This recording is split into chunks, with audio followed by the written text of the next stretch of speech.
Good morning, everybody. It is Monday. It is almost 8 a.m., which means we have a great episode of GoJo and Golic coming your way over the next 2 hours. So, Steelers, Ravens, we will talk about everything that went down in that one. Plus, we had a Sunday night thriller, okay? The Bengals faltered late against the Chargers. Looked like they were going to get it there for a second, but they didn't. We will break that all down next. Plus, we always complain about the NBA All-Star Game. Have they heard our prayers? Are we going to get some answers, maybe some changes? We will get into all of that, plus some great guests coming up on GoJo and Golic.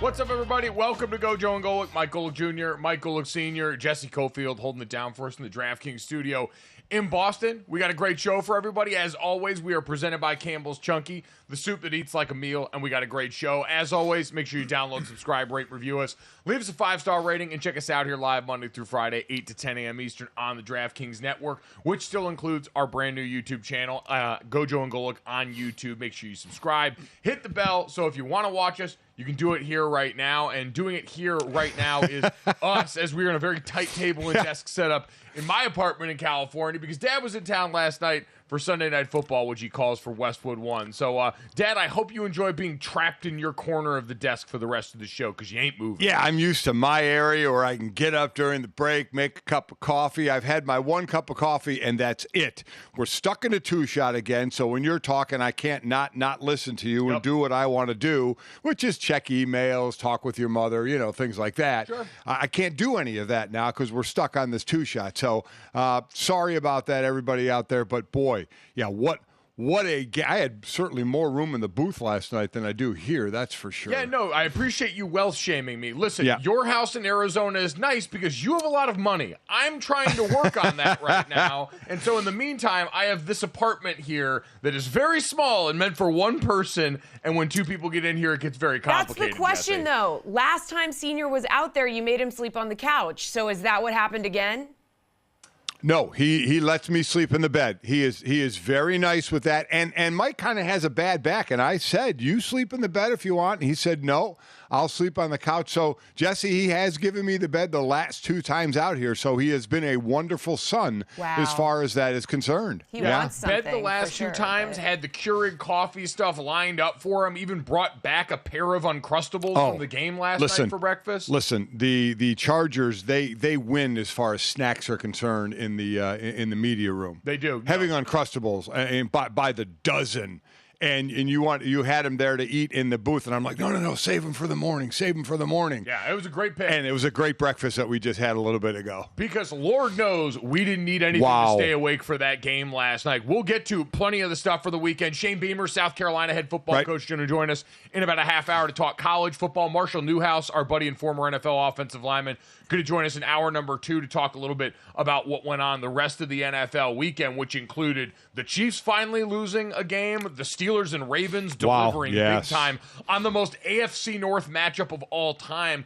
But, Dad, speaking of the AFC North, tough one for the Bengals. It was a will of who was going to finally try and win this game at the end. Because after a tale of two halves where the Chargers get out and dominate in half number 1 behind a vintage Justin Herbert performance, only to give way to Joe Burrow apparently stealing his powers in the second half and leading the Bengals all the way back to tie the game. Both these teams traded blows trying to lose the game until the Chargers finally went all Lad McConkey on them in the final drive and won this game. Dad, you were on the call. What was your biggest takeaway from a game where it looked like the Chargers were going to charger once again, and that's not a good thing? I would love to have been in the locker room of Cincinnati at halftime. You and I have both been in the locker rooms when we're on the wrong end of a first half beatdown.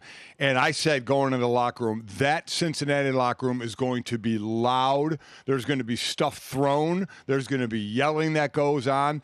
And whatever went on worked because it was 24-6 Chargers at half. They could do no wrong. They punted their first possession. Then they went touchdown, field goal.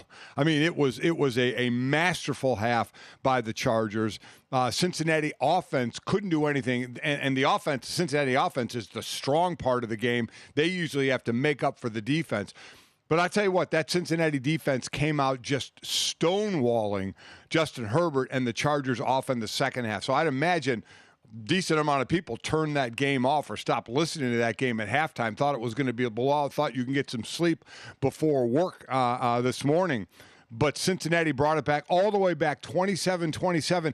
And then the last couple of minutes when you thought one team was going to have a 2-minute drive, they would go 3 and out. Cincinnati would go 3 and out and punt it to the Chargers. And we're like, oh, the Chargers have a minute and some left. They have time. They go 3 and out, punt it back to Cincinnati. Cincinnati punts it back to the Chargers. It was amazing. Joe Burrow, in the beginning, in the first couple of minutes of the third quarter, had a total of 97 yards passing.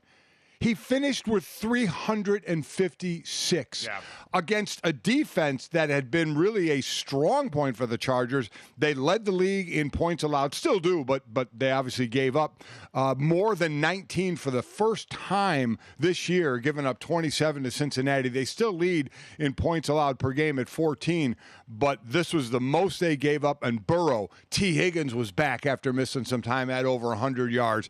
This offense just started humming. The defense was shutting down the Chargers, but the Chargers get a J.K. Dobbins 20-something yard run when they were just trying to line it up for a game-winning field goal. Which Chicago Bears fans look away, by the way. The Chargers decide to hand it off one more time to improve their chances of their field goal kicker making a kick. I, for one, am shocked by that strategy, and things work out well for them when he breaks off the run. Dobbins goes 29 yards, dives into the end zone to put a seal with a chef's kiss on it for the Chargers. But what an absolute tale of two halves. So for Cincinnati, the last team in the playoffs is Denver with 5 losses. Cincinnati, this was as close to a must-win game for them. They now have 7 losses.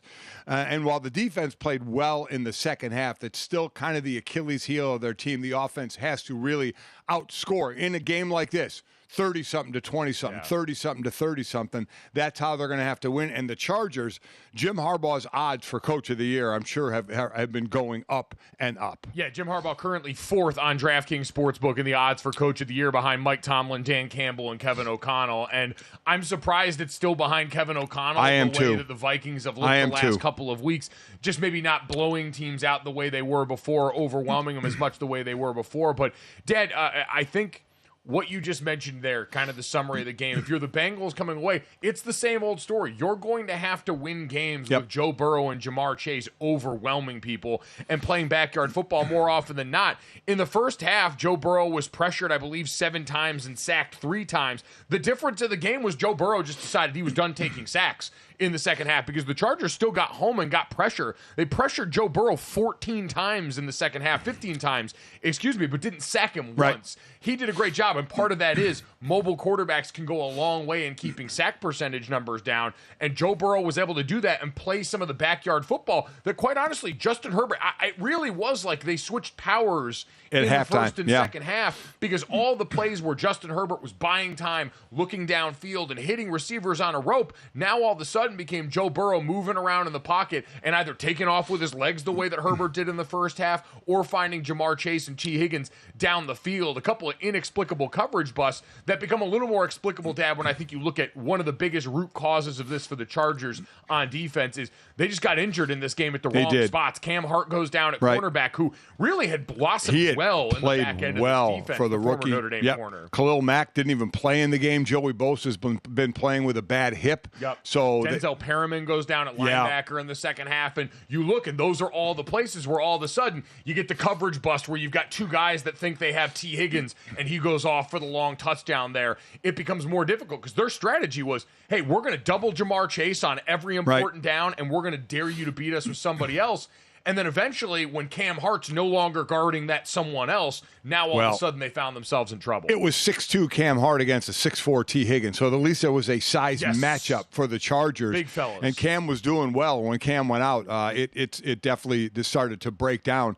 It is amazing for the Steelers.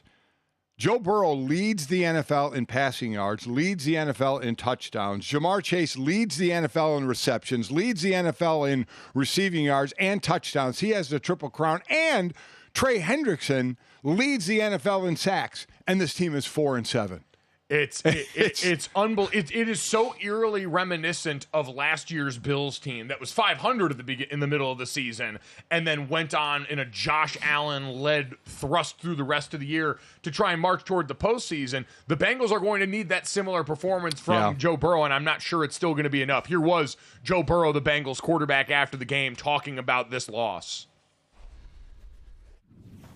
We are where we're at. I'm not happy with where we're at. I don't think anybody is, but all you can do is come back tomorrow and try to get better. Has this been the most frustrating season you've ever had? Yeah. Why? Pretty self-explanatory. So, Dan, on one side, we've seen him wear his frustration because I think he understands how potent and capable this offense is. And defensively, outside of Trey Hendrickson, it really is a group that's hard to expect a lot out of consistently. They would show Joe Burrow on the sideline on the TV broadcast of this after the defense in the first half would give up a play or give up a touchdown, and you could see his frustration. But it did kind of reverse in the second half as the defense really became stout against the Chargers and the offense started to score. But, yeah, I mean, the rest of their schedule, they still have Pittsburgh twice. Yeah. They have a bye coming up so they can kind of lick their wounds a little bit. Then they have Pittsburgh. Then they're at Dallas, at the Titans, home to the Browns, Broncos, and then at Pittsburgh. So Pittsburgh 2 more times. Broncos, a team that is just making a run right now. And then obviously the Cowboys, Titans, and Browns. But they're 4-7. They can't go 3-3 in their last 3 and make it. They need to almost run the table or maybe have one more loss tops because, again, the third wild card right now does have 5 losses in the AFC. So they're going to struggle and have an uphill battle to make the postseason as a wild card team. Meanwhile, this Chargers squad looks like a team that's capable of a lot in the postseason, Dad. And I think for them, getting over this hump, because everyone was saying it, as soon as they started to give up this lead last night, it was, oh, here we go, the charging. Oh, somewhere Brandon Staley's smiling. All these things that felt like the same old Chargers. And so the mental lift of them getting over the hump in the waning moments of this game for Justin Herbert and Ladd McConkey to step up and make the plays needed to get J.K. Dobbins in range to go and break off that touchdown run. To me, that has to be a huge mental load for a team that did, I thought, get stagnant and stale on offense in the second half. I thought Greg Roman called a much better game first half than second. We mentioned the defense struggled with injuries in the wrong spot, which has also been a theme for the Chargers perennially. And so being able to overcome all that, Jim Harbaugh, the transformation in year 1 is already very apparent. And I don't know if this is a team that looks like it can make a playoff run by any means, but they've set a foundation that now puts playoffs as the floor from here on out. Yeah, I mean, they listen, the offense can put up points, and the defense is number 1 in points given up. So when the defense does that, you're in every game. Even though this one got close, the Chargers were leading most of this game, so they were in every game. That gives you the benefit of the doubt. And Jim Harbaugh is building a team the way a Jim Harbaugh team builds, through the running game and Herbert, and including Herbert's running. Yes. Herbert was just taking off down the middle. He ran the ball, I think, 5 times for 60 65 yards, averaged 13 yards a carry, just saw open space and took off, and he's a big man going when he runs. They'll definitely have some tape to watch on this one, though, for the mistakes that were made in the second half. Because, again, if they finish their next game, they had their bye in week 5. So they still have Baltimore on the schedule, the Chiefs on the schedule, the Broncos on the schedule.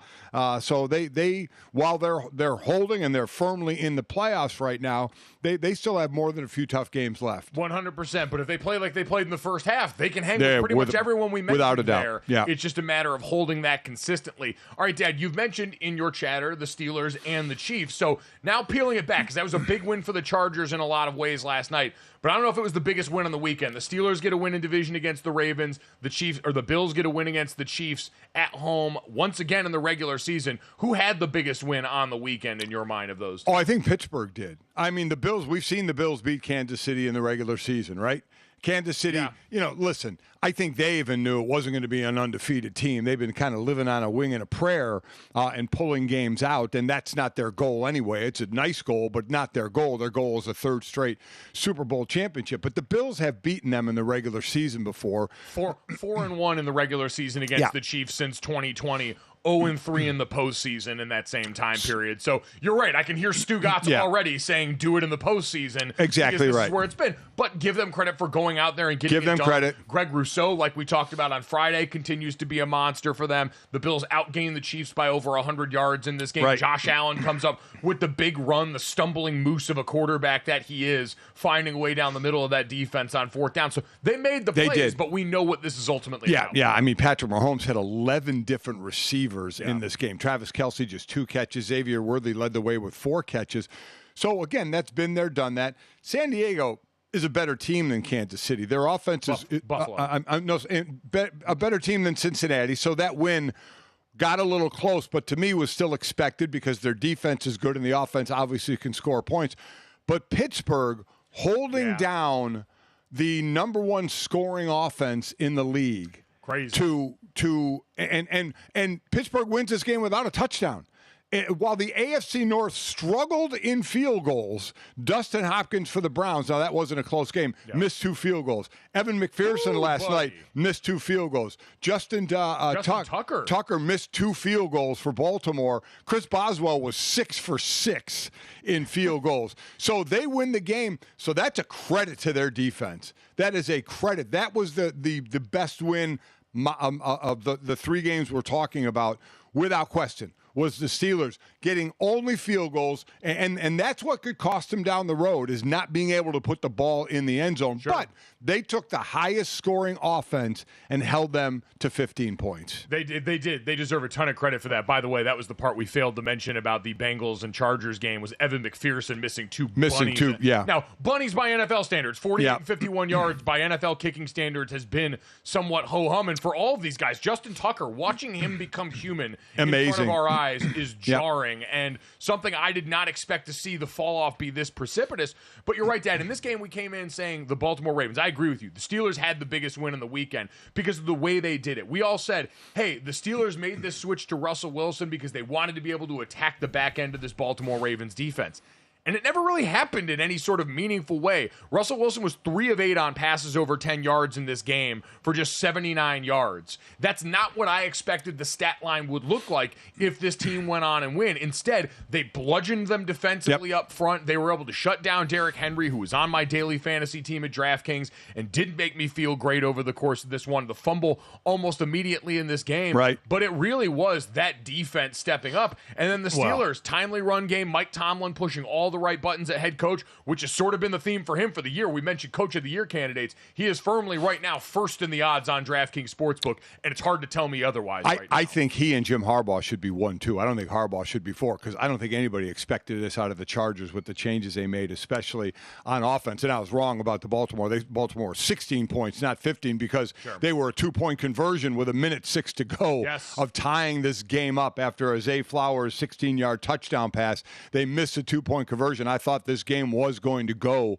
to overtime, and then you never know what's going to happen. But I think definitely of the 3 games, Pittsburgh's was the biggest win, but I have the most questions about them because they can't score with the Chargers, and they can't score with the Ravens, but they just held the Ravens to 16 points. So, I mean, the defense, they completely relied on that defense. We talk about some teams dragging other teams Yes. to the deep end of the pool. The Steelers are going to drag you to the Yeah, they shallow are. end, and Yep. they're going to fight you squared up Yep, right they there are. for everybody to see. They go out and get a massive win. Coming up next, we'll take a look at the sounds from a couple of other big wins this weekend. Next on GoJo and Golic.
Welcome back to GoJo and Golic. Jesse Cofield, Mike Golic Jr., and Mike Golic Sr. here with you guys today on a Monday. Lots of action over the weekend means lots of yapping, okay? We love the yapsters.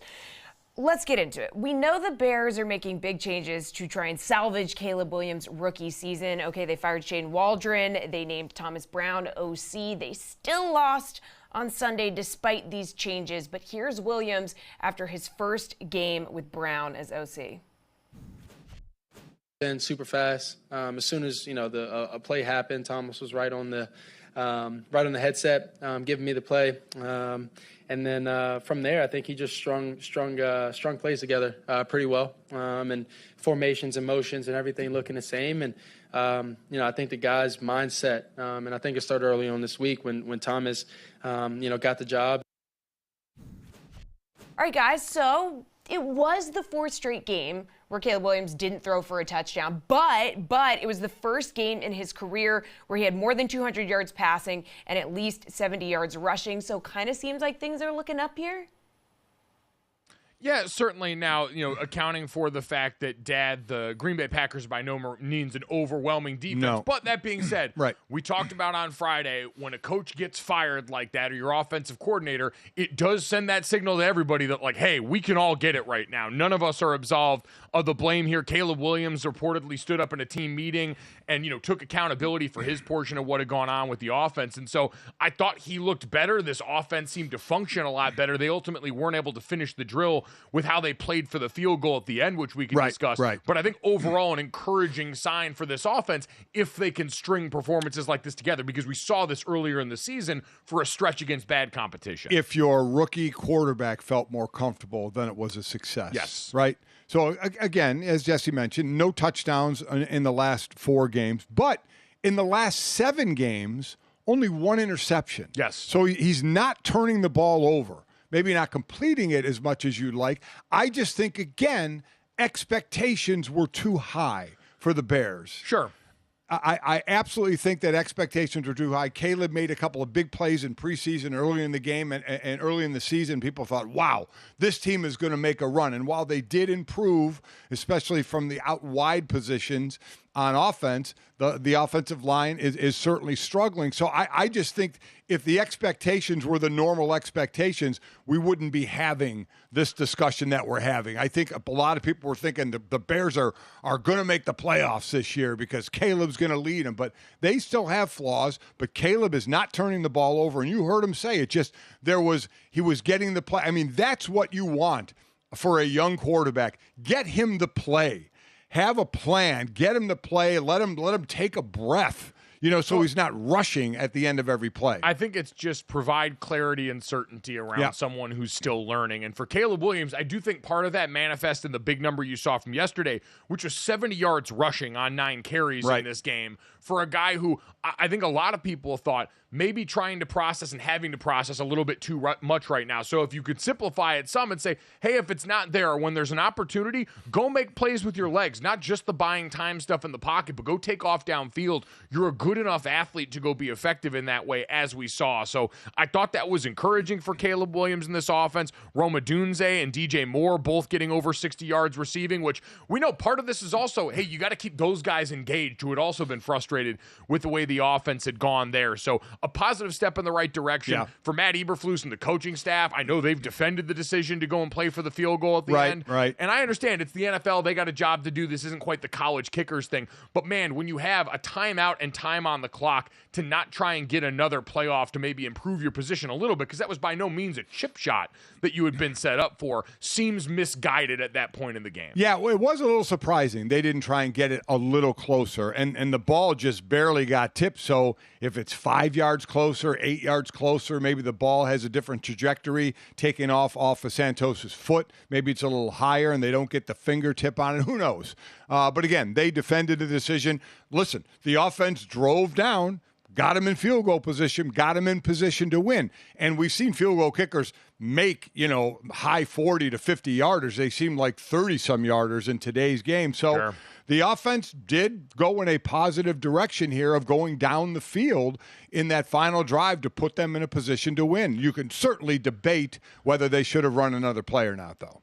They should have. Yeah, I agree. I think they should. I will end the debate here. I think they should have. Instead, transitioned us into another end of a debate in New York for the Giants. It looks like we have some breaking news coming out this morning where, according to Ian Rappaport and a number of others, the New York Giants have made the move to bench Daniel Jones out of the bye week with the team 2-8. Jones will now head to the bench, and it looks like Tommy DeVito going to be the guy that gets the call up there, which is amazing, Dad, because remember, last time on Dragon Ball Z, when we heard from the Giants brass about what would go into this decision, their GM, Joe Shane, was the one that came to the microphone, which we will play for you now, talking about what would ultimately govern this decision. Listen to what he had to say. How much of a role will Daniel's contract and the injury guarantee play into how much he plays for the rest of the season? Yeah, we're going to evaluate everything the rest of the week, and the decisions we make will be football decisions. So that won't be involved in the analysis here? It will be a football decision. Listen, I'm not calling them a liar, but they're coming off a bye where they played no new football. Now, they, in theory, had time to self-scout and look at all the stuff to make this decision. You're going to be hard-pressed to convince anyone, I think, that the $23 million injury guarantee Daniel Jones would be owed were he injured and still on the roster come 2025 wasn't a big looming albatross in this conversation. I don't know why teams are afraid to admit it. It's a business. This is a business. Right. They pay people money. Daniel Jones's team, in doing the contract, got it in the contract in a business decision for protection against injury. The Giants put it in the contract. It was a business decision. So why can't it be? Yes, part of the business decision, part of it is football play, of which he's been, average to below average to sometimes above average at best. But you're going in a different direction. It's a smart business decision to say, we're not going to put him on the field and possibly be on the hook for an extra $23 million. There's nothing wrong with saying that's a business decision. This is business. Yeah. I mean, it just is. They're not going to make the playoffs. It's one thing if they were fighting for the playoffs and all of a sudden they bench their starting quarterback. You're like, what the hell is going on? But they're not. They're gearing up for a new quarterback, maybe a whole new staff. Well, I mean, we'll have to wait and see. From Shane on down, they could be dealing with a new group. We'll see. But you can't tell me that part of this decision wasn't a business decision to not possibly have him guaranteed $23 more million. No, it certainly was. And so this likely the end of the Daniel Jones era in New York with the Giants, to which, to your point, Dad, it got off to a rocky start. He's another quarterback that's sort of the victim of a ton of different voices in his ear as the coaching staff changed around him. Struggled with turnovers out the gate, especially with fumbles in the pocket, holding on to the football. Always had gifts as far as being an athlete, one of the fastest players in the open field in the NFL, and a guy whose legs were an asset to him.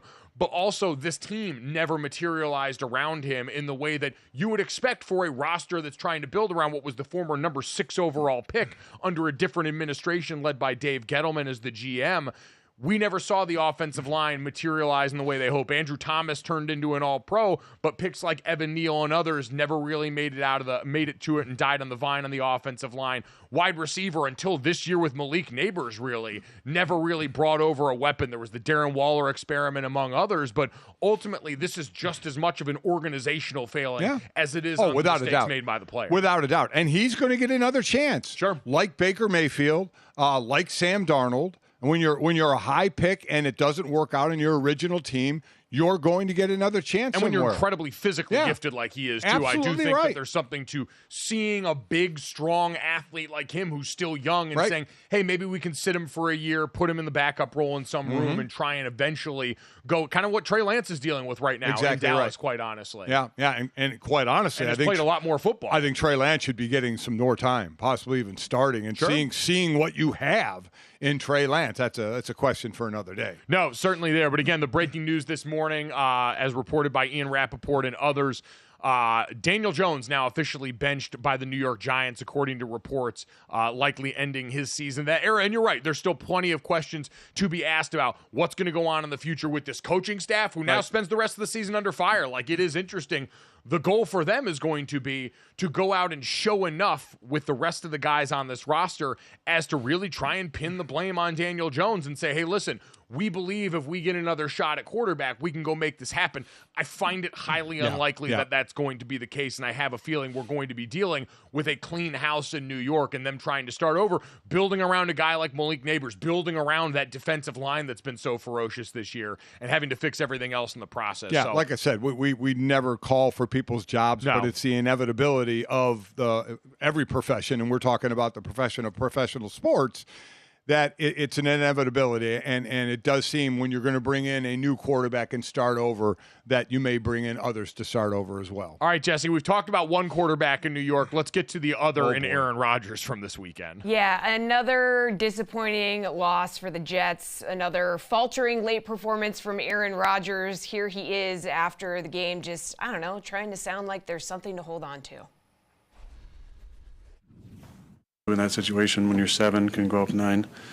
The reason I was thinking is we'd had a conversation on the sideline about it, and I was under the impression that the decision was before the drive we're going to go for 2. Now something changed in the meantime. So the hardest part, and we know it, we've had a delay game on a 2-point, is to get everybody back. So I just assumed 2 and looked over and couldn't really tell. It looked like they were holding up 1. I was a little confused because I thought we talked about going for 2. So just pointing out another situation, another miscommunication, like Aaron Rodgers low-key throwing somebody else under the bus again.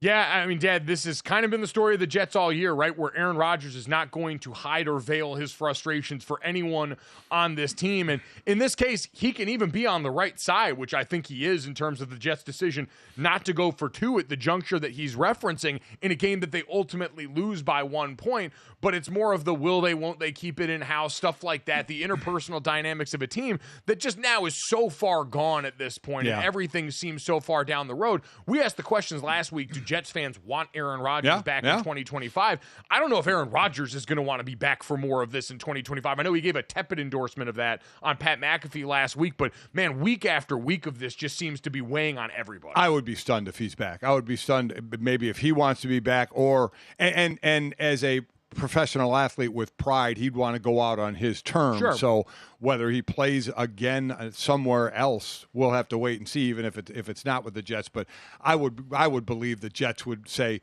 "Hey, we got to stop just loading up for the Aaron Rodgers era, which it's only a couple of years and it's not happening." Because again, he only had 6 incompletions, 23 of 29, but just for 184 yards, short passes. Yeah. His ability to move by age and by injury is hurting. A game ends on a sack where he can't get out of the pocket. I definitely think for both New York, well, there's 3 New York teams technically, obviously with Josh Allen, but for the Jets, for the one team the 2 teams that play in the same spot in the Meadowlands, I think both are going to have different quarterbacks next year. The story of that game really was what went on with Anthony Richardson on the other side. God. Coming off of his 2-game benching, Anthony Richardson passes for 272 yards and a touchdown, and then rushes 10 carries for only 32 yards, but 2 more touchdowns, Dad, including some eye-watering hits towards the goal line that made you stand up. Dude is just dropping his shoulder, which I'm sure he's had injuries. Obviously, the first year he only played 4 games,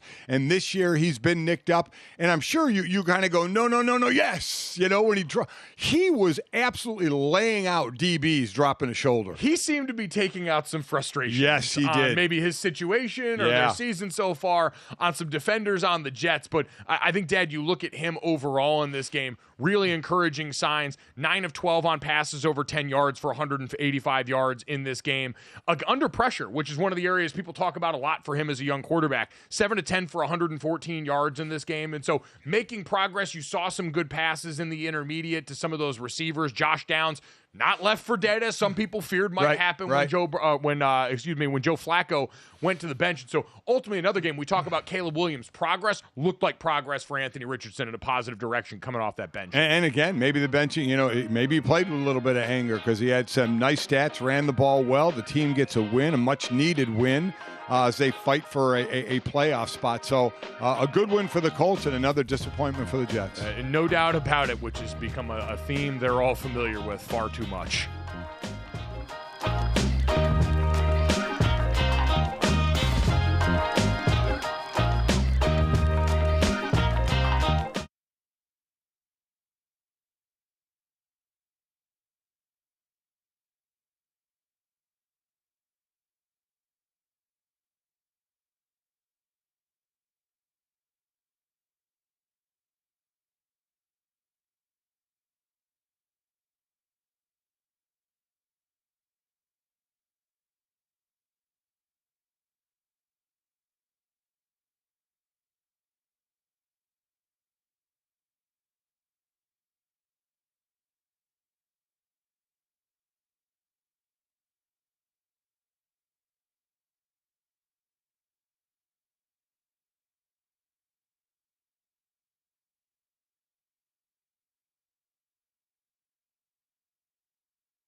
Welcome back to GoJo and Golic. Mike Golic Jr., Mike Golic Sr., Jesse Cofield here. We talked a lot about the wild weekend in the NFL, but college football took a backseat to no one on this front either, and there might not have been a more roller coaster-ridden game than what we saw with South Carolina and Missouri. So for more on that and the season overall, we're delighted to be joined by South Carolina head football coach Shane Beamer, kind enough to be back with us here after a 34-30 win against 23rd ranked Missouri. So, Coach, good morning. Happy Victory Monday. How you feeling? Feeling great. Good morning to you guys, and thanks again for having me on. Well, what a wild game. You're up 21-6 at halftime, and then I think about 9 minutes to go in the fourth quarter, you're down 22-21. What were you telling the team on the sideline? Yeah, it was certainly one heck of a game, back and forth, and we knew it would be. That's a veteran Missouri team, fantastic quarterback and Brady Cook, weapons all over on offense. They had won 18 out of their last 22 games coming into Saturday. So it was a top 25 SEC matchup, and we knew it would be a war. We were just inconsistent in the second half, and they battled back. But just telling our guys just continue to just stay the course and stay poised, and they made a heck of a play on a fourth down to throw a touchdown pass to Luther Burden, and there was no panic on our sideline, and it was really cool to see our guys get out early, face some adversity, and then being able to respond like we did. And that's twice now we've done that, where we had a lead, we'll let the other team come back and either tie or take the lead, and then we responded after that and won the football game. We did it a few weeks ago against Texas A&M at home, and did it again Saturday against Missouri. Yeah, certainly, guys, on a 4-game winning streak right now after the loss to Alabama. What's been the difference in your mind, Coach, of being able to string together now this group of wins here at this point in the season? Yeah, our guys are playing with a lot of confidence right now. And I think more than anything, it's just, if you look specifically from an offensive standpoint, it's just the, continued maturity, offense evolving as far as the young guys that we have. If you look at our offense, we're starting a true freshman wide receiver. We're starting a true freshman left tackle. We're starting a true freshman tight end. And we've got a redshirt freshman quarterback. And if you go back to the beginning of the season with Lenora Sellers, our quarterback, his first career start ever was against Old Dominion, game 1. He didn't play the full game against Kentucky because he got knocked out for part of a game with an injury. LSU, week 3, he played the first half and then was hurt and didn't play the whole second half. And then week 4 against Akron, he didn't play at all because of an injury. So he did not play a full SEC game until Ole Miss in week 5. And then you just see him continuing to get better along with the people around him. We've been playing at a high level defensively all year, and those guys continue to get better. And then offensively, like I said, they mature, and you got both sides of the ball playing really well right now. Yeah, Coach, what have the conversations been like with Lenoris, who at monster game, 353 yards, 5 touchdowns in this game, and you've coached through a lot of different quarterback situations in your time at South Carolina. So how have you guys specifically approached that growth trajectory with a young quarterback in Lenoris? Yeah, it sounds simple, but just continue to just grind and get better each week and stay the course. And he's got some really good people around him, Lenoris does, and he's worked really hard. He's a great young man. He's a football junkie. He just he works and he never gets rattled, doesn't get too high, too low, coming off a great game like he's had the last couple of weeks, or coming off not a good performance. He's the same guy every single day when he comes back in the facility. And there's something to be said for that. You want that in any leadership position, in my opinion, but certainly the quarterback. And he just continues to work. And that's what we've talked about, is continuing to find ways to get better. Let's not get comfortable. And there's always something to attack each week. So take everybody down on the field. Missouri scores with about 5 to go. They go up 3. What's the thought process of telling the Sellers in the offense to go out? Are you playing for field goal position? And if you're playing for field goal position, when does it change to where you're playing for a touchdown in the win? Yeah, great question. No, we were playing for the win. They scored, and at that point we had 3 timeouts left. So when you got 3 timeouts and the ball That's a lot of time. We had been able to save our timeouts, and we felt good. We, like every other football team in America, we work 2-minute regularly. We do it twice a week in practice. So we've been in those situations all the time, and we felt prepared for it. There was great poise and confidence on the sideline. And from our standpoint, it was, we got 3 timeouts, so we really have some flexibility as far as how we want to do things. Certainly, the number one goal is to score a touchdown and win the game, but just to be able to get in field goal range and get this thing to overtime was where we needed to get. And I guess the second play of the drive, we hit an explosive pass that got us down there essentially in field goal range. So now at that point, it turns into, all right, we're in field goal range. We still have our timeouts. Now you have some flexibility in regards to being able to run it and throw it, where, we got down there and we had the ability to run the ball a couple times, use a timeout if needed. We were going to throw to the end zone on the play after the one Rocket Sanders scored the game-winning touchdown on. We were going to take a shot to the end zone. So when we got down there, it was, okay, let's be smart. Let's protect the football, not make any dumb decisions, but let's go win the game at this point as well. And pop the shovel in there. Great call, great run by Rocket. And we were able to win the game. Coach, you mentioned kind of what that does and this signal it sends to your team about this year, the confidence that you've gotten those guys to go out and win the game. But even more big picture than that, as you guys put together another successful season during your tenure here, what kind of signal does that send to, the rest of the country, the SEC, about what you guys are building at South Carolina? Yeah, it's another step for us. And, our first 2 seasons here, we accomplished a lot of firsts, and we did some great things, winning 7 games, winning 8 games. Last season, record-wise, wasn't what we wanted, but I felt like we made progress and had went through those shared struggles from last season to, have us prepared for this season. And now this season, we've accomplished a lot of firsts. We just finished out SEC play with our, best SEC record around here since 2017. We just won 4 straight SEC games for the first time since 2012.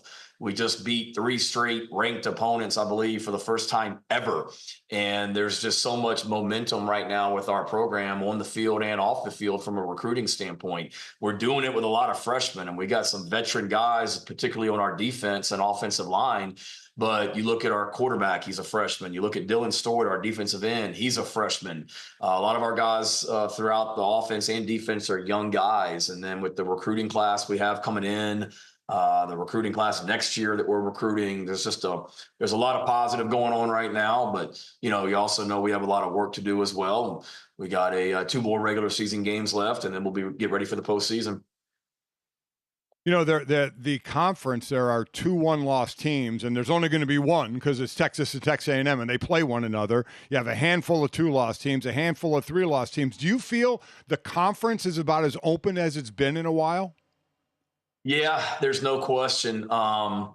You look from team 1 to team 16, like there's just so much balance, and that anybody can beat anybody. And I know there's a ton of scenarios where this league, I think, could finish with 6 2-loss teams realistically. And there is a lot of balance, and every single week is a grind in this league. Like in this league, when you look at the schedule, you don't look at the schedule and say, well, that's going to be a little bit of a breather playing these guys this week. You don't have that in this league. And then when you're on the road, you're playing in front of 80, 90, 100,000 people every single week. So it's a grind. There's a lot of balance. There's a lot of really good teams. There's a lot of really good players, a lot of really good coaches in this conference. And we saw it firsthand. We just finished, like I said, conference play, and I can attest to the grind that it is, because every single league game we played this year was a grind and was a battle. Coach, in that regard, you said the Kirby, I don't know if you saw the comments Kirby Smart made after their game, talking about the College Football Playoff Committee and saying he doesn't really know what they're looking for, and encouraged anyone to come down in that environment. Do you feel like the committee is giving the SEC the credit that you guys think it deserves for that? Yeah, I did see Kirby's comments. I got home from our game and was able to watch the fourth quarter of the Georgia Tennessee game, and I know Kirby had frustration because of they lost a game to Ole Miss and then dropped out of the top 12 and all that as well. So I saw something today, Mike, about the strength of schedule with the top teams outside the SEC and where their strength of schedule is compared to the teams in the SEC. And it wasn't even close in regards to teams in this conference, their overall strength of schedule ranked nationally compared to the teams that are in the top 12 that aren't in the SEC. And, to me, that speaks volumes. And look, I've been a part of the Big 12. I've been a part of the ACC. There's some really good leagues. There's no question about it. And you as a player, played all those teams in multiple conferences as well. So there's good football teams everywhere, but I just think the depth and the grind of this league is unlike any other. And there's a lot of teams in this conference that I know a lot of other teams across the country would not want to play. So I know, Coach, you coaches are machines. You're telling these 18 to 22-year-olds, look at the next game. You have Wofford, then you have Clemson, but you're also human. Is there part of you in a private moment with the record and how open the SEC is to think a 3-point loss to LSU, a 2-point loss to Alabama, kind of what could have been?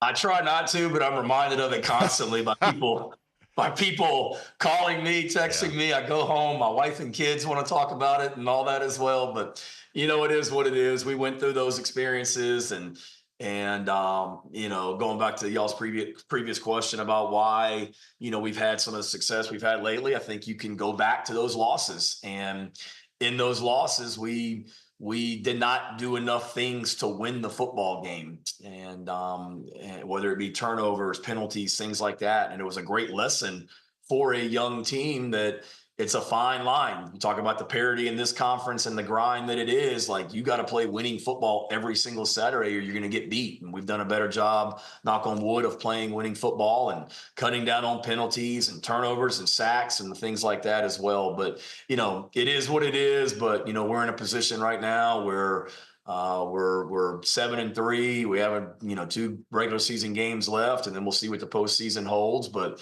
proud of the response our guys have had from those tough losses as well. Because I think a weak-minded team that doesn't have the leadership that we had easily could have gone the other way also.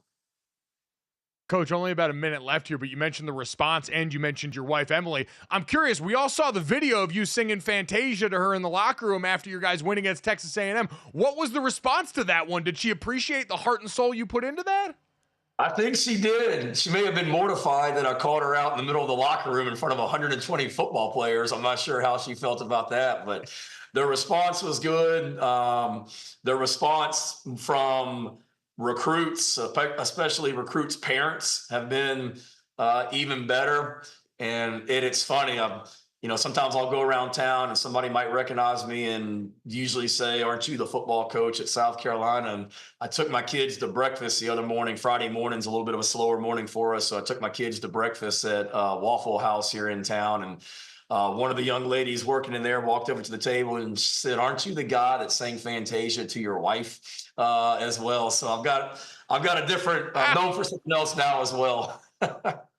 Yeah, hey, listen, you can score as many points as you want as a head coach for your football team, but scoring points with your wife is way more important. Exactly. And internet fame around town at the Waffle House here. You're pushing all the right buttons now, Coach. It's been awesome to watch. Congratulations on the win and another great season here. Excited to watch you guys finish it out. I appreciate it. Come see us sometime, and thanks for all you guys do. Have a great week. Thanks, Coach. Absolutely, Coach. You too. And man, Waffle House. also, breakfast at the Waffle House. Love that. Raising the kids right. Awesome. Starting them young on the good stuff. Absolutely right. And now I'm hungry again, and now I know, want me Waffle too. House. And Me the one too. thing I love living in Southern California, bring a Waffle House out here. Introduce a little bit of. I don't know if actually, I don't know if these people out here in California Would are necessarily appreciate ready for that. would appreciate Some of the people Waffle over House, here, yeah. But you know what, man? I'd like to give it a try. Man, I'm because- hungry now. I know, we're both salivating. All right, we're going to go, try and figure ourselves out, maybe pop open another Uncrustable and get back with hour number 2 next.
All right, we'll get to more big plays made on the field in college football coming up here in a couple of minutes, but let's get to some DK crowning moments here from some big plays made on your bet slips here. Max Davis, 39 on Instagram, hit a monster 8-leg parlay. He wagered $10 and won over 4,500. And Dad did it off an 8-leg parlay that included Joe Burrow over 300 passing yards, Quentin Johnston anytime touchdown, T. Higgins anytime touchdown, Jamar Chase over 60, Herbert over 25 rushing, which smashed that one quickly among J.K. Dobbins plus 40 rushing yards, Chase Brown who had a big game over 40 rushing yards, and Herbo over 275 passing here. Big time stuff. Love the big parlays. Definitely. Crowning Moments is presented by DraftKings. Submit your winning bets for a chance to be featured. DraftKings, the crown is yours.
All right, hour number 2 here at GoJo and Golic. Mike Golic Jr., Mike Golic Sr., Jesse Cofield. Marshall Newhouse going to join us in about 15, 20 minutes here to talk about the NFL weekend. Still going to get to the Detroit Lions road grading performance we saw. Does Dan Campbell have something personal against Doug Peterson? Oh, my gosh. Because he coached that game like he wanted him to get fired. He did. That was terrifying. Coached it like he wanted to score over 50 again. And, oh, and by the way, did.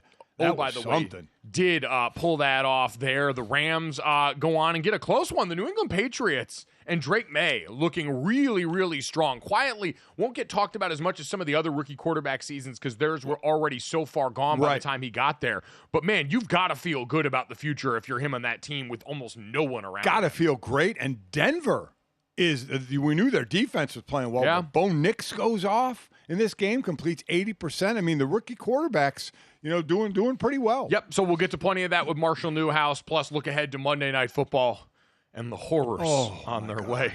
Dear God, hope y'all enjoyed Sunday Night Football last night because we're probably going to get to go to bed early tonight. But college football also had plenty for us this weekend, which I want to get to, Dad.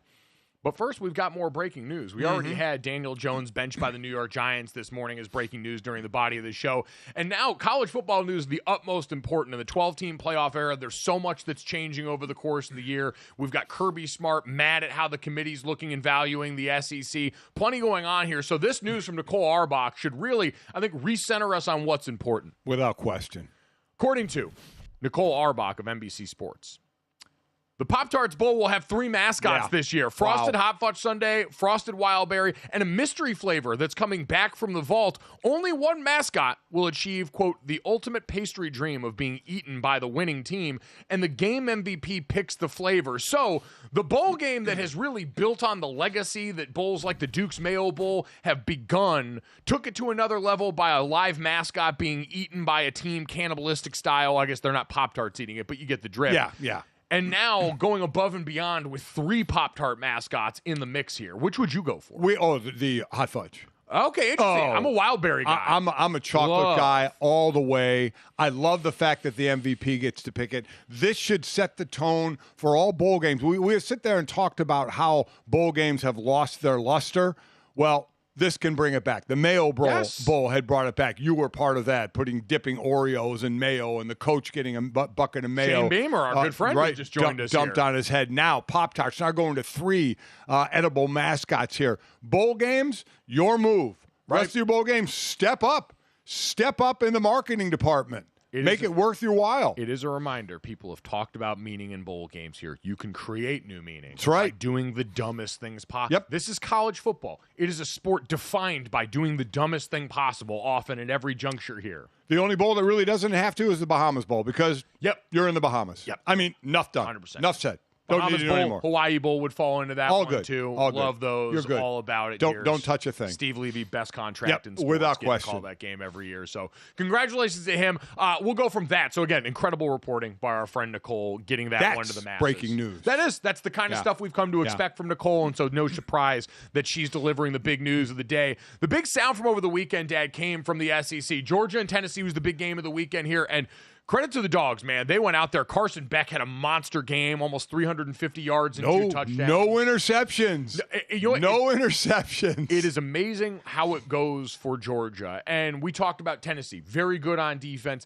Not as disruptive up front as the Ole Miss team that Georgia just faced. Ole Miss, I think, 24 more sacks on the season than that Tennessee front. And it showed not playing Ole Miss, a great place to start, but also for Tennessee, or for Georgia, not having to shuffle bodies along the offensive line the way that we've seen for them in games earlier in the season when things didn't go their way necessarily. It's amazing how continuity and health. Tate Ratledge now back the last 2 games for them, got dinged up a little bit in the game prior, has helped steady the ship in front of Carson Beck and allowed them to go and just terrorize the middle of the field with those tight ends in that game. That was a blistering performance. Oscar Delp for first 2 touchdowns of the game for Georgia, and Tennessee shut out in the second half. 17-17 game at half. You're thinking, okay, we're going to have a high-scoring game here, but Tennessee shut out.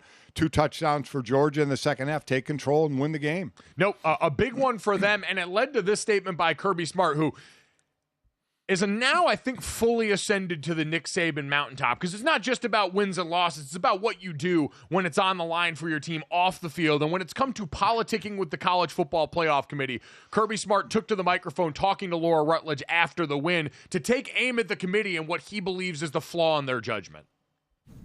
In a week when there's been a lot of conversation about your tough schedule, playing on the road, some of the struggles that you guys have had, but also some of the positive moments, what do you think you showed the committee tonight? Well, I don't know, because I don't know what they look for. I really don't know what they look for anymore. So I would welcome anybody in that committee to come down to this league and play in this environment. Ooh. So, listen, I understand what Kirby's doing. He's doing the right thing by his team. And again, it's politicking. It's Absolutely. what we watched Nick Saban do in the 4-team playoff in the last couple of years when they were on the outside looking in, talk about, do we want the best teams in this or not? And when you look at strength of schedule, strength of resume, all these things that reward certainly this Georgia football team along with the rest of the SEC, though I'm sure in their minds as they look up right now, Texas, the only SEC team in the top 6 of the AP poll, and was the only team in the top 5 of the College Football Playoff Committee ranking the last week here.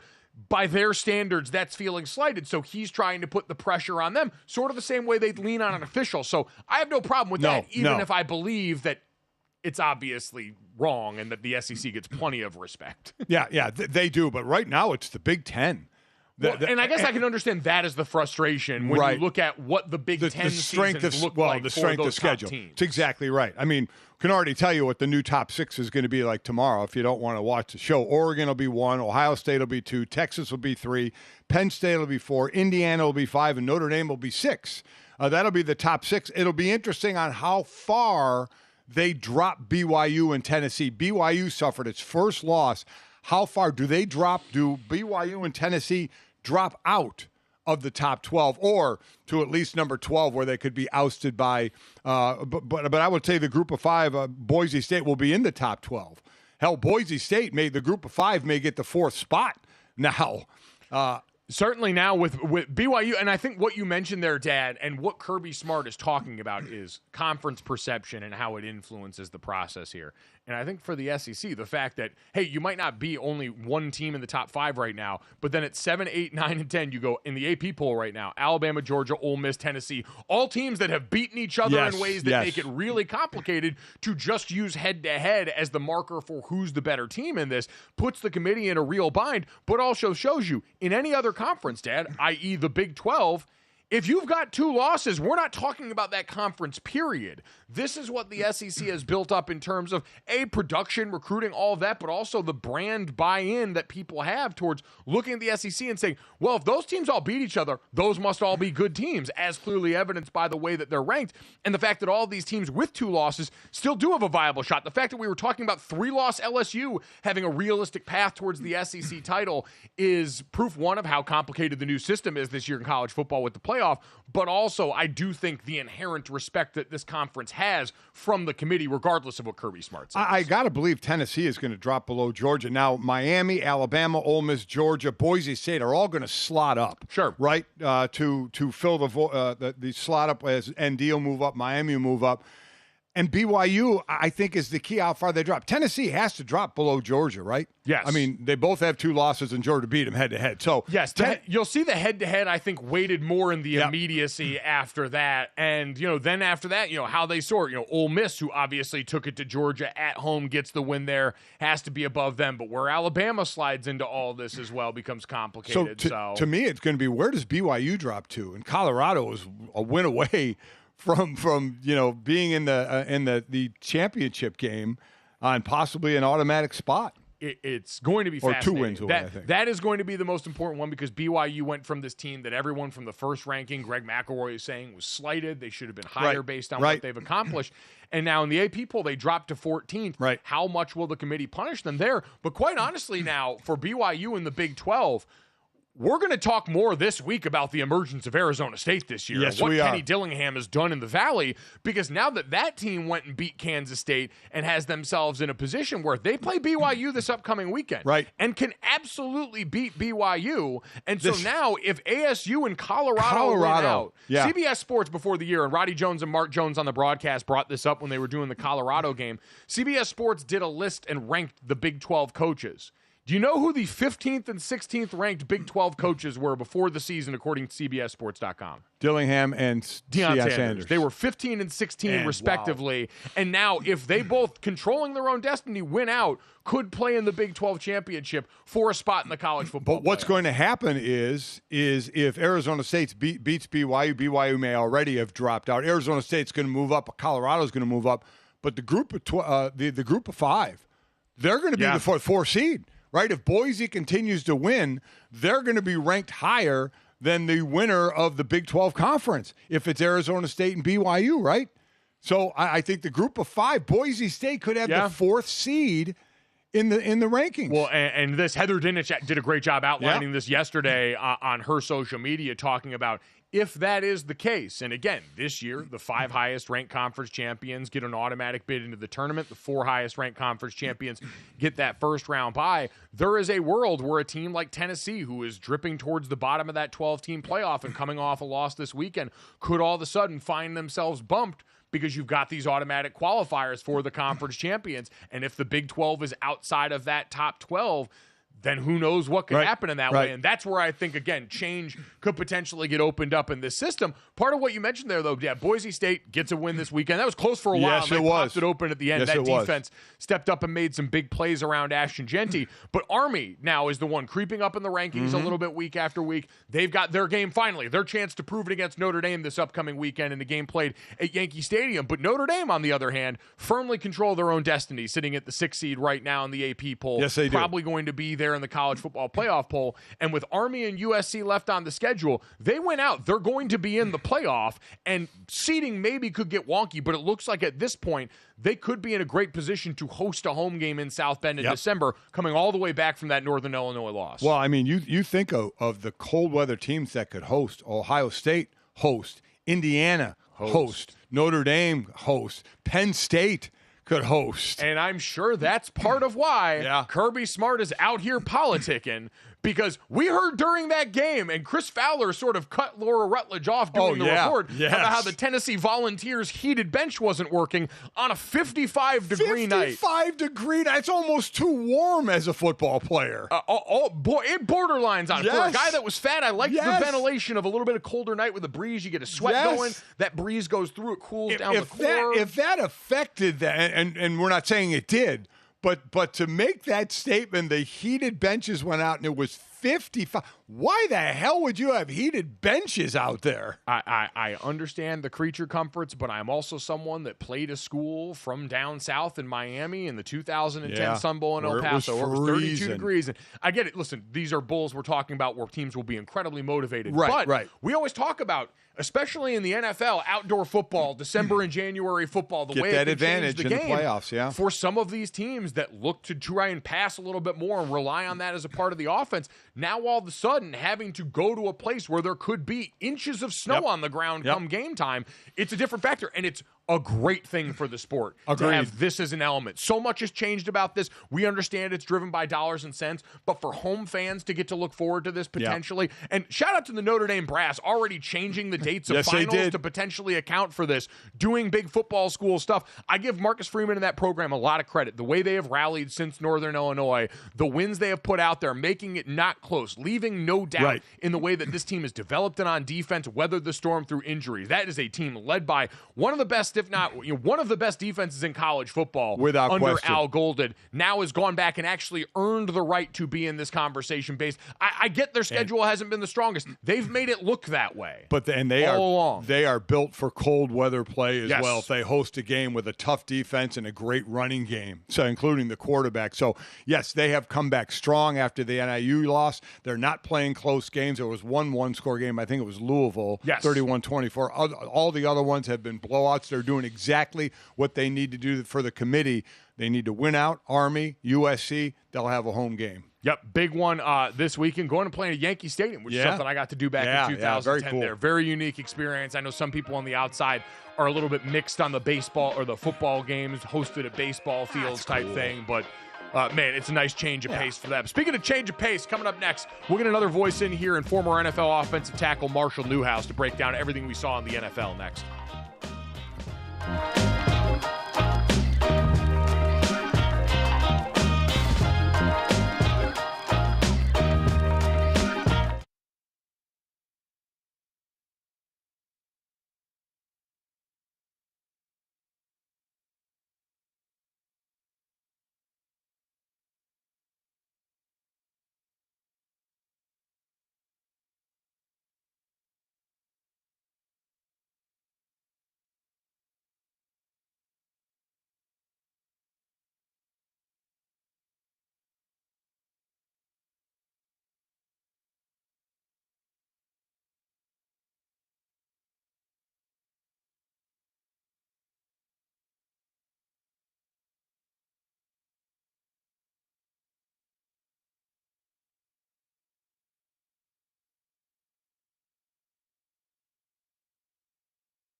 All right, while we've been sitting here drooling over Pop-Tart mascots in college football, Marshall Newhouse, former NFL offensive tackle, has been getting ready to give you all of the best information possible on the pregame power-up tonight. 6 o'clock Eastern on the DraftKings Network, heading into Monday Night Football with some Texas on Texas action, the Cowboys and the Texans. Marshall, I'm helping you some right now because I don't know what you guys are going to do with this. Good morning, sir. How are you? I'm good. Listen, we turned slop lemons into slop lemonade. Yeah, well, we'll get to that game. There's plenty of other stuff to talk about, including the news that just came out. Daniel Jones is being benched, the New York Giants. The GM, Joe Shane, said it was a football decision. We kind of look a little side-eyed at that. He has a $23 million injury guarantee, which, as I said, is a business decision. Why shouldn't it go into the equation? But obviously, you feel this is the end of Daniel Jones with the Giants?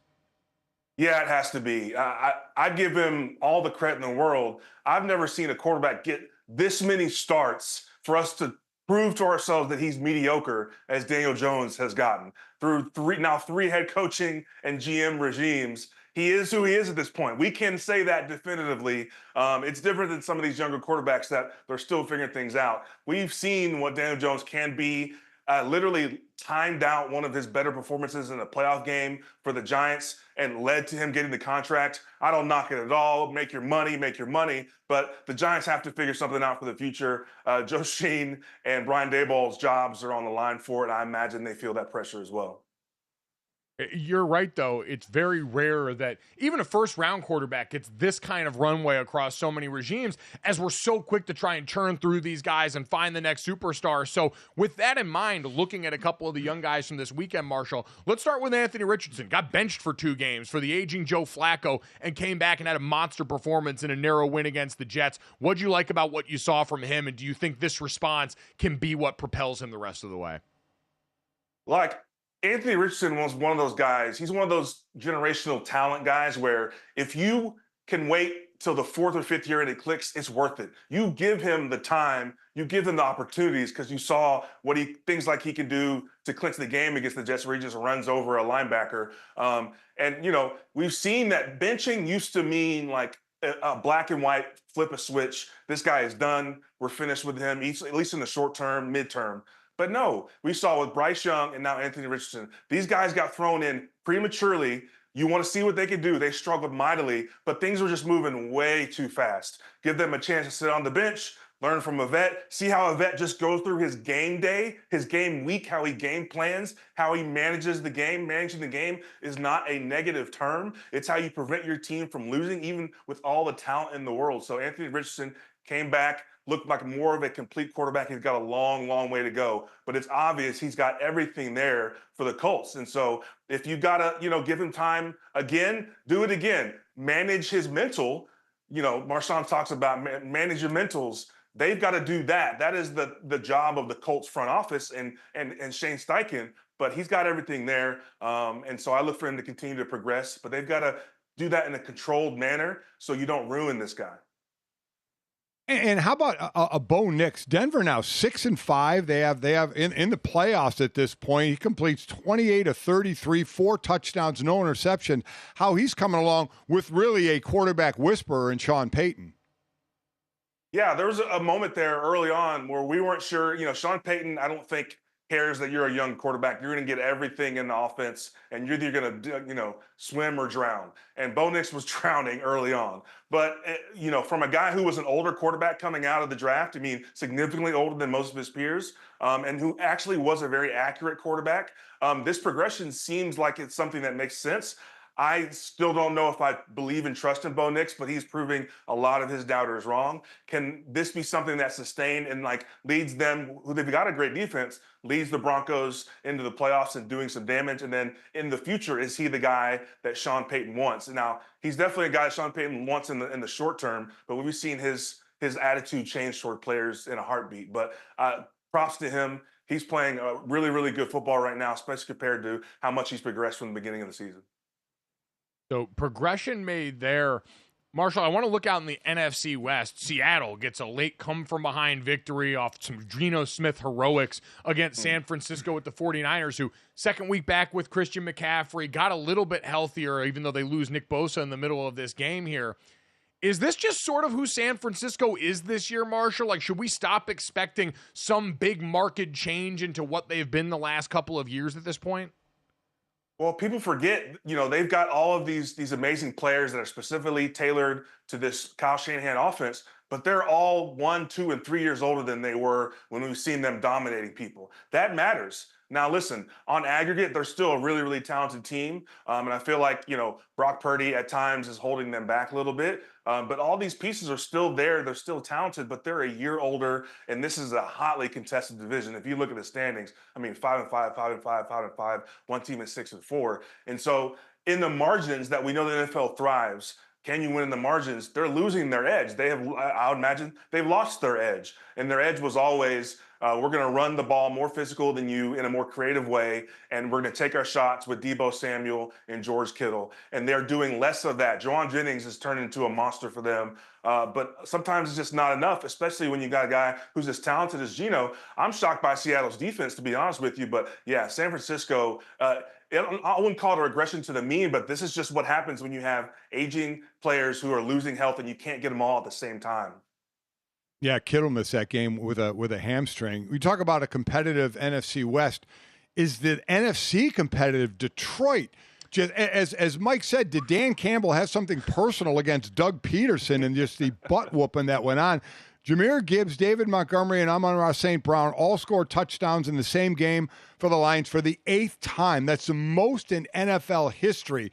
San Francisco was, we all understand why they were the odds-on favorite to start the season, but how much distance is there from Detroit, and who's the next team in the NFC?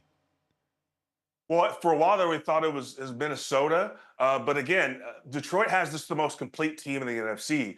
If Jared Goff is playing the way that Jared Goff can play, his bugaboo used to be all you had to do was blitz him, put pressure on him, and he would turn the ball over. He'd be a less efficient quarterback. But they have got invested in an offensive line. He has upped his game when people are blitzing him. He's top 5 in the league against the blitz. And they're just crushing people. I'm shocked they didn't give Dan Skipper a touchdown yesterday as well. So I think there is a big gap. I think Green Bay can still contend if Green Bay is playing well. I think one of these teams from the NFC West can still contend, but they're definitely separating themselves. Yep, certainly the Philadelphia Eagles probably going to be in the mix for that too in the NFC East. But that's certainly, like you said, you have to think long and hard because right now Detroit really has looked heads and tails above everybody else. Marshall, we asked this question off the top of the show before we get to the Monday Night Football conversation about what we saw this weekend. 2 big wins, Buffalo beating Kansas City and the Steelers beating the Baltimore Ravens and putting down that offense. In your mind, which of those was the bigger win and why? It's the Steelers. The Steelers have the most new pieces. Mike Tomlin's consistent there. Their defense is consistently pretty good. But Russell Wilson, he didn't break the game for you, but he led your team to a win. And what we saw also is that they've got Lamar Jackson's number. We hadn't seen Lamar Jackson play a ton versus the Steelers relative to the Bengals and the rest of the teams in that division. But the Steelers seem to have something figured out when it comes to Lamar Jackson. And they now have the better record. They've now got a tiebreaker over them, which is an incredible thing. We weren't talking about this when we were talking about should Justin Fields or Russell Wilson start. So this to me is a bigger win, a bigger stamp. I posed the question, had the Buffalo Bills figured out the Chiefs? And Chiefs fans jumped down my throat. It wasn't a declarative statement, but the Buffalo Bills have had success in the regular season. But this formula last night felt like something that translates to playoff football. They controlled the clock in the fourth quarter. They kept, Pat Mahomes threw for 3 touchdowns, but he threw for under 200 yards, a lot of dump offs. Unfortunately, Xavier Worthy didn't come through. And so I see that as something that's kind of the status quo, but maybe Buffalo's turned the corner, but playoff football is different. But the Steelers putting that win together against Baltimore says a whole lot about that division and what they believe they can do with Russell Wilson, which I don't think anyone would have said when the season started. Definitely. We both agree with you on that. I will say with Buffalo, to your point too, I do think Sean McDermott and that coaching staff going forward on 4th down late because they said, hey, we know Pat and Andy. Right. if you give them an opening late Right. in these games, can go make something happen. And so adjusting the way that you've done business to account for what goes on the other side, I think the hallmark of a program that is trying to make those changes for January and maybe even February football. Yep, something, again, toward the good. Now, leaning toward the bad, again, before we get into the Monday night game, we know one team in the Meadowlands is done with their quarterback in Daniel Jones. For the Jets, the obligatory Aaron Rodgers question, is this it for Aaron Rodgers? Is he not back with the Jets next year? I don't know why he would want to come back, and I don't know why they would want him to come back. They've got so many expiring contracts. They've just moved so much capital to put this team together, and they can't even beat the Indianapolis Colts, who just are putting a rookie quarterback in, coming off being a bench. So I've said this before. I don't want this to end like this for Aaron Rodgers, but I don't see the reason for him to come back. What would be a demonstrably worse team. Maybe they make a head coaching change that makes us all go, wow, ooh, maybe again. But I don't think people are falling for it again. And so what do they do with him? It just more depends on him. They've given him so much power over this organization and personnel moves. If he decides he wants to come back, what do you say at this point? No, certainly going to be the question on everybody's mind is, what do you say down the stretch of this season about New York Jets football that I'd imagine we'll see in primetime still at some point? But let's talk about primetime coming up tonight. Texans going on and taking on the Dallas Cowboys and getting expectedly a huge boost. Nico Collins reportedly expected to come back for the Texans. How important is he to this Houston offense that hasn't quite looked like its 2023 self this year yet? Yeah, they've definitely, been below the standard they set last year with C.J. Stroud and Bobby Slowick as well. I mean, I was looking at him as being one of those coordinators in the Ben Johnson stratosphere, and maybe he's taken a step back, or he's just felt like he hasn't had the same kind of weapons. But Nico Collins being a deep threat, a big body, is a big deal for C.J. Stroud. But their issues have been more offensive line related. They've been more consistent running game related. Joe Mixon's been incredible for them out of the backfield, but they need a more consistent run game because so much of this offense is based on their play action game. C.J. Stroud fitting the ball into tight windows, deep in cuts over the middle, deep shots to Nico Collins. So getting him back tonight against what is also a flailing Dallas Cowboys defense should be a boon for them as they look to make a push for the playoffs, because they are a playoff caliber team, but they've got some holes and things they've got to correct, absolutely. But Nico Collins will be a big boost for them. So the Cowboys are not a playoff team. They've lost their quarterback for the year. At what point do you see what you have in Trey Lance? That should have been the story last week. I don't know what they're waiting on. I don't know if they're afraid of ruining him, but if he's not part of your future, I don't know what you have to lose, because if there's trade capital there, you've got to see what you have in him, or maybe they're banking on the unknown of someone else taking a shot. I don't know what Jerry and company are thinking. I don't think anyone knows.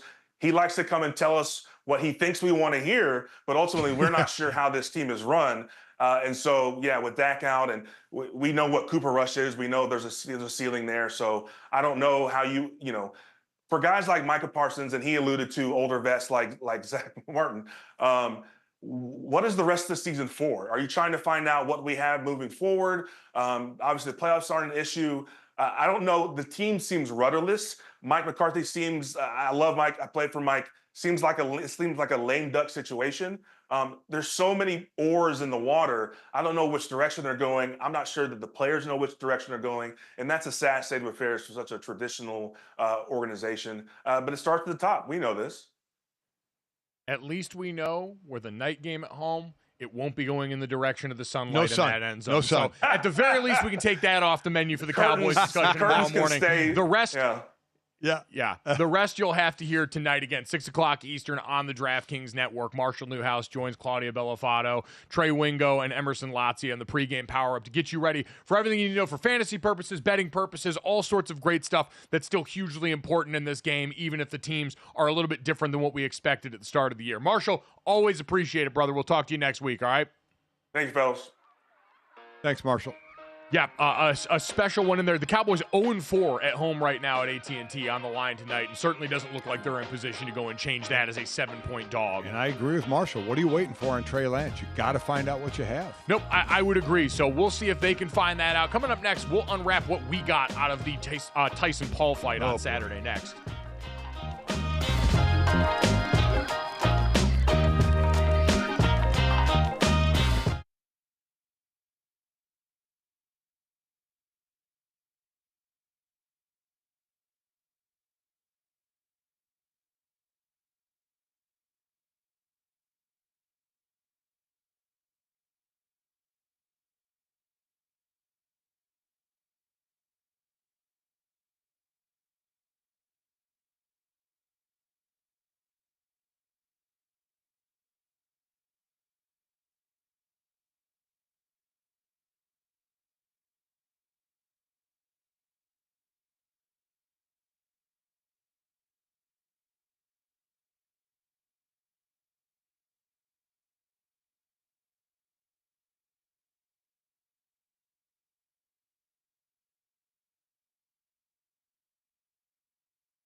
Welcome back to GoJo and Golic. Big topic of conversation last week, the Mike Tyson-Jake Paul fight. It came and went. Calling it a fight is very generous. What did you guys think of this? And was there a loser here? Probably Netflix. They had all those streaming issues. They're supposed to air a doubleheader on Christmas, so that's not good. Senior's trying to log into his Netflix account right now, see if he can watch something. But guys, this fight was like, I mean, they were just bear hugging each other. Do you think this was the script? What do we think? No, first, let me say, the fight before Katie Taylor and Amanda Serrano. You watched the fights before this? I watched that fight before it. I watched that fight, and that was a great fight. That was a rematch. That should have been the main event the way the main event went. But I just wanted to say that was a great fight. And then we got the dreck of Jake Paul and Mike Tyson. And do I think there was a script and it was rigged? No. I just think we all thought old man strength was coming through. We saw the way Tyson trained for this. He was just old. He's a 58-year-old guy wearing a knee sleeves, got a bad knee, could not move, and was looking like he was just trying to conserve any kind of energy that he had. And I give Jake Paul, for as much as Jake Paul is disliked, he has certainly put the work in. But as far as that crowd that was so pro Mike Tyson, I give Jake Paul credit. He did not try and knock out or punch hard Mike Tyson when he saw that Tyson could do nothing. Yeah, I mean, he had enough respect for Mike Tyson and for everyone involved, and quite honestly, for the money that he was making off this fight to take this thing the distance and to get him out of there clean, because it wasn't. It would have been a mercy killing out there if he had gone out there and done it. This was not a contest. This was not a fight. I understand it was sanctioned. It had all these things there. Like, we sometimes will talk about this for work, and so in theory I could watch these in the future, but this has sort of reached the category that the Untold documentaries on Netflix did, where they have failed to deliver so often for me that I have no desire to watch this in the future. Like, this was the one. It took advantage of the nostalgia of Mike Tyson and all of us, of not what we thought might happen in this fight, but what people hoped would happen in this fight. That a guy that was the central figure of boxing in their youth would go out there and recapture that against the dude from YouTube that most people don't like. And it was never realistic because, again, the guy's almost 60 years old, had the ulcer issue that popped up that delayed this fight to begin with. Like, health problems for a 58-year-old going into this who clearly had no legs. We all, I think, got duped by the drug of nostalgia in this one. We did. And if we were really going to legislate this going forward, would not give any more of our time or energy to this, because these fights, listen, Jake Paul deserves credit for going out there and training and getting ready for this. But doesn't make it entertaining boxing that I want to watch. And Jake Paul also deserves credit for playing the game. I mean, he is getting money thrown at him. Everybody says he needs to fight a contender, and he talks like fighting a contender, but should he fight a contender? His only loss was to a Midland boxer, right? Professional boxer. He's fighting MMA guys, old guys. We started joking around. Who should he fight next? Former actor boxers, Michael B. Jordan, Sylvester Stallone, Rocky, Drago, Mr. T, who was in the Rocky series. I mean, Jake Paul is playing this game, acting like he wants to fight, and maybe he does, a contender, a real fighter, but he's getting paid for these bouts. He is. I guess I'm just saying I don't know why we would give it attention anymore. I agree. It is clearly here to do one thing. It's to deliver a bunch of name brand conversation before, and then almost nothing during the body of the fight. And like you said, if it's a platform where other fighters get noticed because of that on the undercard, maybe it's a net positive. But, man, I just don't see myself, again, outside of, hey, I know people like to talk about him, and we like to talk about it for work, and the content all does well. So I guess I can't rule it out. But there's like seeing this, I don't know, the light finally went on. Yeah. It was kind of like, again, watching Swamp Kings when they made no mention of Aaron Hernandez, and all of a sudden you're like, okay, we're just here to watch Tim Tebow work out. I'm not really interested in this story being told. And so now I can't really say I want to give my time to this. I agree, but this one grabbed us so much, didn't it? Again, I mean, it's because nostalgia's a drug, because it warped our brains. And I agree. I think it was the hope. And it just, you could just tell from the first round that it just wasn't going to happen. And you thought, oh, God. And then the issues Netflix was having. That's the bigger takeaway from this. The Yeah. bigger takeaway is the Netflix stream had struggles and the undercard leading up to it for some people. So it was before the supposed 60 million people were watching, because I'm sure all 60 million weren't watching the undercard. No, although if they were watching earlier, we all did see Mike Tyson's butt cheeks. We did. Which was not a thing I anticipated having be a part of that. After his night. son interviewed him in the locker room, he walked away and we saw his butt cheeks. He had like he had the girdle. He had the old man girdle on too, which, by the way, the generational divide there that we saw in the girdle technology that existed then versus now. Saw Mike Tyson's butt cheeks. That was probably for some people the most interesting portion of the night. But all of that streaming stuff, Dad, for Netflix, who, I mean, call this what it really was. This was a trial for what's to come in their relationship with the NFL that now has them hosting Christmas Day games that are really good Christmas Day games. Like, you're getting the Chiefs, the Steelers, the Ravens, the Texans, and now we got the announcement yesterday that you got Beyonce doing the halftime performance for the Ravens, the Ravens-Texans game. You got the Beehive tuning in, so you best not be, buffering. And so now, listen, we've seen Netflix work through stuff like this in the past. I was at the Love is Blind reunion for, I think, season 5 or season 6 with Mina Kimes, and that live season reunion season ended up getting delayed because of technical difficulties that they have now remedied in the future. But this is one of those things where you got to go to work now if you're Netflix, because if you're trying to get in bed and have that relationship with the NFL that leads to a bright future there, you got to nail these, because it's not just like you're getting the London games where no one's going to really pay attention. Eyes are going to be on this. These games are going to matter, and you've got to step up and deliver big. You want to talk about one and done if you're buffering during these games or during the halftime performance. Now, there's not going to be 30, 40, 50, 60 million watching the football game. They won't have as big an audience, so maybe they won't have the troubles. But you're right. That was, obviously, it was a big gate draw, but that was a trial balloon for the NFL. And that's a test that Netflix needs to pass. Speaking of trying things out here, we like people that try out different ideas.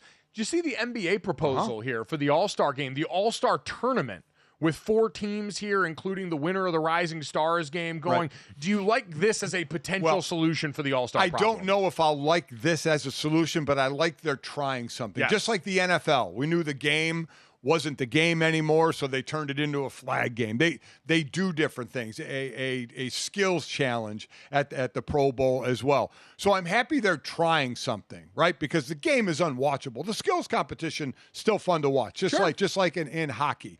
But the game is unwatchable. Nobody watches it. Adam Silver was disgusted at the end of that All-Star game. It's like he wanted to throw the trophy at the winners and move on. And even some of the players, especially the older players, not real happy how it's going. So I'm happy they're going to change. I don't know if this is going to be the change that brings everybody back, a small tournament style to get to the winner, but I'm happy they're trying something. Yeah, I would agree. More basketball probably doesn't seem like the fix if I'm just playing that out mathematically. Especially based on if it's as competitive as the All-Star game, which is non-competitive. Our whole thing with the NBA has been more has created a problem because the people involved do not value more. They value what comes at the end. Maybe they just like the word tournament. The in-season tournament was highly successful. So maybe now saying a tournament for the All-Star game will just get people involved. What if this whole time they've been classically conditioning them? Because we've seen the ramp up in intensity for the in-season tournament. It happened last year. The players really seem to, by the end, be bought into this. And we know they've got the different court. So what if the different court becomes the trigger? So now all of a sudden you put that out at the All-Star game. These players get into in-season tournament mode. Game becomes good again. Acquire currency. Here's my opinion of it until I see it. It can't get worse. True. So my bar is really, and it can't get worse than our leagues. I mean, that's we're exactly talking about our right. sport and football. Oh. We got the worst one, so this is still Low bar. got a chance to go and clear that. Just a bar to step over at first, right? That's where the NFL went. Let's see where the NBA goes. All right, we're going to see where the NBA goes with that as they at least start floating the possibility of changes to the All-Star game. Coming up, though, Dallas fans, if you've been sad about the way your football team's gone this season, coming up next, we will give you something that you can be excited about for this upcoming season next year on GoJo and Golic.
All right, let's finish off the show the way we always do. This, that, the third. 3 quick stories to send you into the rest of the day. And in my dad's case, the end of him being trapped over here in the corner of the room. Have you peed your pants? I have to go to the bathroom. I need more coffee, and I can't move. All right, well, in the interest of getting you to that point, make sure you download, subscribe, rate, and review the show. Leave it a 5-star rating. Check us out here live Monday through Friday from 8 to 10 a.m. Eastern on the DraftKings Network. Subscribe to our YouTube channel. Thank you to everybody who has already gone and pushed subscribe. Hit the bell so you know when we're going live in the morning at 8 o'clock Eastern. But if you miss any of our great guests, like South Carolina head football coach Shane Beamer, who joined us in hour number 1, or our friend Marshall Newhouse, who joined us in hour number 2 to talk NFL. You can get those interviews wherever you get our podcast or right here on the GoJo and Golic YouTube channel as soon as we get done. Again, new channel, all of our stuff in-house under one roof, all of the full-length interviews cut for the show, plenty of our clips, the episodes from every day, all there ready and waiting for you to go. Speaking of ready and waiting, Dad, let's get to this. The Dallas Wings in the WNBA, ready and waiting for the number 1 pick. They capture and earn the number 1 overall pick in the draft, which many widely expect to be UConn star Paige Becker. Oh, so yeah. to go along with what you already got in a scoring machine in Arike Ngumbawale there, now pairing her there, potentially, I'm sure Dallas hopes for the exact kind of effect that the Indiana Fever got this last year when you paired Caitlin Clark with Asia Wilson. No, I mean, this is how a draft is supposed to work. The worst team is supposed to get the supposed best player coming out of college, and Paige Beckers obviously has dealt with injuries in college, but her talent is unquestioned So, yeah, this could help build the Dallas Wings. I will be interested to see for Paige Beckers if we get the Paige Beckers coronation year. Because remember, came onto the scene as a freshman, was so widely talked about. The injury goes away, and then Caitlin Clark takes over her and what we saw with Angel Reese in that rivalry that developed in college. And now so many young stars in the sport that have come on since then. Juju Watkins in Southern California. Hannah Hidalgo. The backcourt tandem at Notre Dame of Olivia Miles now back with Hannah Hidalgo. But Paige Beckers was always supposed to be the one, and last year started to get back to that point in the basketball sense, especially in the tournament. So I do wonder if now we'll get the sort of year that Caitlin Clark had with Paige Beckers that paves to that kind of mania making its way to the next level once again. Well, we're just continuing to see the WNBA grow again with talent in college that we know of, and one of the big differences from the men's game, the men can be one and done, and you don't get to know them as well. Right. These women, they're becoming incredible stars with NIL. That is absolutely helping the situation. So we know these star players, and they're great players coming into the WNBA. Yeah, it is crazy too. Paige Beckers, like legitimate celebrity this season. We've seen her at games around the W supporting a bunch of her former UConn teammates. We've seen her out at a bunch of different Wasn't she a game events. on the West Coast and was like, I made it back for class. Yeah. She was at was she at a Rams game or something like that on the West Coast? She might have been, and obviously she was at a football game and going back to Storrs, Connecticut, or saying I got back in time for class. Well, she's flying private, okay? I mean, come on. She's got it under control, absolutely. as we've seen. So for her and Gino this season, going to be fascinated there. But again, the Dallas Wings now are the ones on the clock for the number 1 overall pick. So Dallas fans, congratulations. You've got something to look forward to now while your football team goes out here and does what they've done so far this year. Jesse, let's get to that and the most disturbing story we've got today. Yeah, I'm already noping it too, Senior. We talk a lot about disgusting things that happen on planes, the way that people just act like the rules of society don't apply. And now we have a story coming out of Lima, Peru that is legitimately nightmare fuel. So a man was caught trying to smuggle 320 tarantulas, 110 centipedes, and 9 bullet ants that authorities believe were illegally taken from the Amazon rainforest. You guys, the photos in this article, the adult tarantulas were the size of a human hand. There were all these baby tarantulas that were like shoved in these little vials. If I was anywhere near this man and I saw any of this, I particularly hate spiders, so this just would have been game over. I mean, I would have opened the emergency exit on the plane. I would have rather been sucked out the door and killed immediately than be on a plane with those tarantulas. The Samuel L. Jackson snakes on a plane. Yeah, the snakes on a plane. Pretty much. I mean, and bullet ants, in case for those that don't know what a bullet ant is, or not in the U.S., thank God, the bullet ant is named the bullet ant because it has the pain. It's one of the most painful stings in the world that feels like you got shot. I mean, are you serious? They call them the 24-hour ant. It's referring to the full day of pain that follows being stung by an ant. And Buddy just had these strapped to his chest during the course of this. Like this pets. guy had each animal in its own plastic bag, obscured by filter paper, reinforced by adhesive tape, and attached to 2 girdles wrapped around his body. So he was getting ready to just go on the flight. Forget raw dogging flights like a bunch of these idiots have done with no technology. This guy was ready to go out there strapped with the bugs that could put that kind of damage on him. I mean, no, absolutely not. Jesse, I'm with you. I hate snakes. I hate spiders. I know we're bigger than them, but I'm scared to death of them. And these bullet ants, I mean, and these are good-sized ants as well. Not playing that game. I was going to say, it's the enemy that you can't see. Yes, It could be crawling anywhere around you in the plane. It's like my fear of something coming up out of the toilet while I'm on there doing business. This is a close second. Can I read you guys the funniest paragraph in this article? There's an article, it's in the New York Times by Adil Hassan, and the paragraph describing the animals here is hilarious. It said, the sting from a bullet ant can feel like the person bitten is being shot, and it can cause temporary paralysis, according to scientists. Centipedes have been used for thousands of years in traditional Chinese medicine. And tarantulas are famously known as hairy and scary spiders. Like tarantulas, getting zero respect in the description here. And the worst to me of all of them. Is that, I don't know. Well, I mean, now that we know the bullet ant's like getting shot, I don't want to get shot mid-flight. I would rather be bit by the bullet ant than have that spider on me. 100%. No, That's where I disagree, because at least I could, because you said the tarantulas are like as big as a hand. You could see them. That bullet ant, you could just be sitting there and then all of a sudden feel like you got friggin' shot.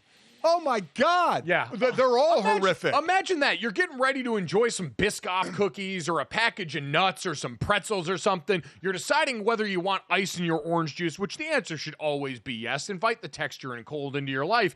And now all of a sudden, wham, you got bullet shot. ant. You just got shot in the calf. Yeah. Oh, my God, no. No. Hard pass on that one. So glad he was apprehended. Obviously glad for the safety of the bugs involved, too, since the bugs are, a part of this also. Do we really care about the safety of those bugs? I'm going to say yeah. I think they should exterminate the bugs, because we should exterminate bugs. Okay, you know what? All right, I'm not going to go that far. You monsters just trying to come here and erase the bugs. They're bugs. They're not mammals. All right, you know what? We can get rid of them. Yeah. If that makes you uncomfortable, then Jesse, let's get to the third. Make my dad really uncomfortable with football-related math. For the man that already hates scorigami in the NFL and beyond, I've got something even worse for you, Dad. Yeah, so we had a scorigami this weekend with the Lions winning 52-6. Now we have a circle of parity here. So you can see this right here. The loss by the Chiefs to the Bills completed the 2024 circle of parity. It was inspired by Field Yates. He's posted circles in previous years.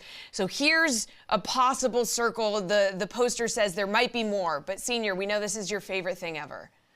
So just to explain I don't even know what it is. So it was at Mr. Case B, who's Sebastian on Twitter. The circle of parity, Dad, is, we always talk about the transitive property in sports, where you can't just say, because one team beat another, they're better than the other team. Right. But now, after the Chiefs lost, because they had been the last unbeaten, now you can make a string of one team having beaten every team to get you to the point where, by the transitive property, everyone has beaten everybody now. You've made a string of one team beating another and then losing to another to now form a perfect circle of parity around the NFL. Yeah, listen, I love Field Yates. This just must have been too much time rehabbing his shoulder after he dislocated it on the beach. We hope you're doing better, by the way. Yeah, we really do. I don't care. I don't care. I don't care about the transitive property. You don't care that now you could technically say everyone has beaten everybody in the NFL by way of the transitive property. No, I don't care. I don't even have a comment on it. I don't care that much. I don't.